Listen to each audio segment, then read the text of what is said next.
No, Joe Gibbs didn't win the Super Bowl. Sorry. But maybe he can win the Super Bowl of stock car racing.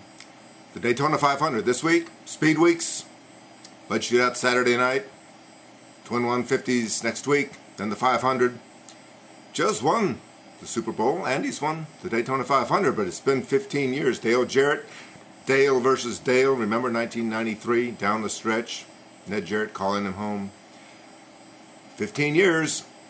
If he does it this time, he'll be doing it in a Toyota.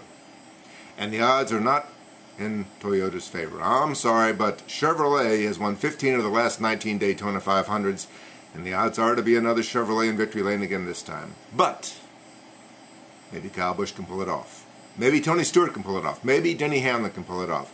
I have a feeling that Kyle Busch is the man to beat in the Daytona 500 this year in a Toyota. We'll have to see if he can beat the odds. Here's Joe on coming back to NASCAR.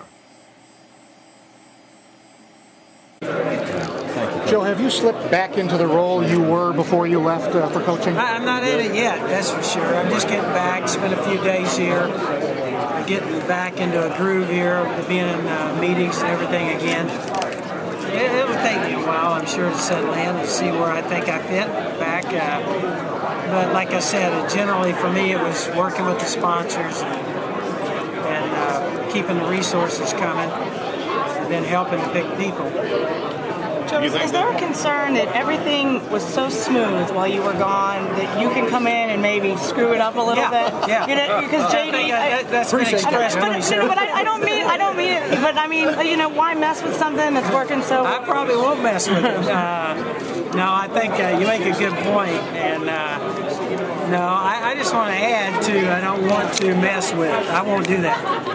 We got a great management group. They've been operating for 4 years, and I don't think there's any reason for me to do that. And, I feel great about our guys. I know them, our whole management team. We've been together for 15 years now, so. And then there's J.D. Gibbs, his son, who's been running the team in his absence and who's still running the team. Joe's going to stay out of the way. No, I think the manufacturers are a big part of this sport. At the end of the day, it's teams. You know, the reality, if Hendricks switched to manufacturer plate, they're still going to be strong. You know, I think for us, being with Toyota, we don't expect to miss a beat, and we expect a lot of stuff there that really be able to help us and carry us to do better things in the future. Cars came out very fast. I mean, did that surprise you? You know, Daytona? Yeah. No, not, you know, hey, we've been in a lot of Daytona tests. Don't read too much into the Daytona tests. But overall, our guys did feel good in the draft and some stuff there that really was encouraging.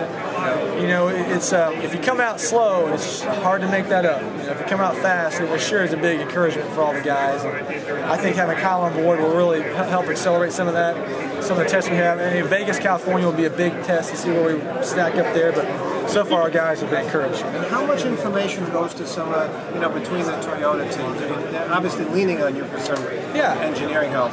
They do a good job. You know, GM did a good job, really, of laying out, here's their key teams. I think Toyota there's probably a little more shared between the teams. And so we look forward to helping those guys out. I haven't really met with the Bill Davis, Red Bull, and Michael guys. A good group of guys. So we think, hey, our goal, if every team is strong over there, it only helps us.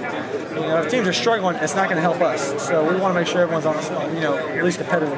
How involved are you in the development of the new Toyota engine, or the development of the engine they're using this year? Really not at all. The engine we have now, that was already done. I think there's some stuff we have that over time we'll be able to implement into it. But right now, it's pretty much their package. How about the cars? As you're saying, pretty fast car in the box in Daytona. Does the car you brought out there have more to do with the COTs that you guys ran last year, or with the cars that they would be building a tryout, for example? No, it's our stuff. It's just, the cars aren't. It's not. Hey, there's a little bit of nose difference, tail difference, but for the most part, it's the cars we build. And it's a lot we were doing last year. I think we made some gains in-house on some stuff, and I think hopefully lean on utilize Toyota some of the chassis development. So we're looking forward to working with them on that. But I think that's more a team thing. We were over at the Haas place today, the wind tunnel. Yeah. It looks great, but does anybody need it with the car tomorrow? I mean, everybody's got the same body. Yeah, no, that's a good question. I think they're going to book it up pretty good. I don't think they're leaning just on NASCAR teams to use it. A lot of other European teams and some other open wheel stuff. I do think we don't know. ask me in 6 months, because the reality is we're going to be blowing cars in there as fast as we can. If at some point down the road, you don't need as much, but right now I think you're going to be wide open for the near future.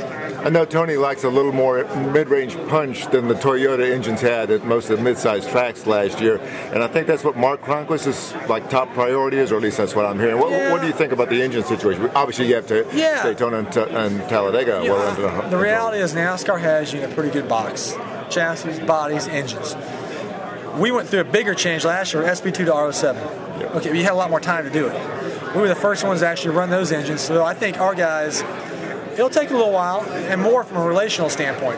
If I need something, who do I talk to? But we expect to come out of the box, and Mark's gifted. He's got a great grip around him. We expect to come out strong and just get stronger. And then the man of the hour, Kyle Busch. Wild, reckless, 22. He can do it.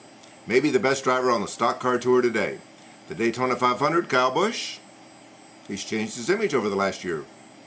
Whether I straighten that out or whether I just keep going or change people's minds and just who I am, or they change their minds just because they realize who I am, it's just a part of it.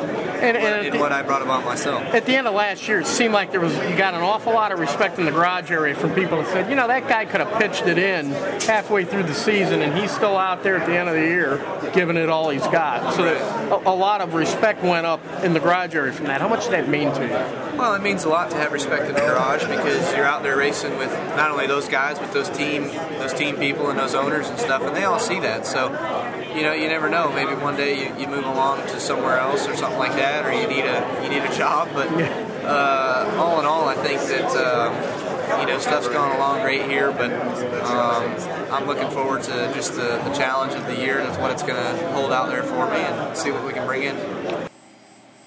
And that's the report from Daytona. Mike Mulhern for the Winston-Salem Journal, journalnow.com.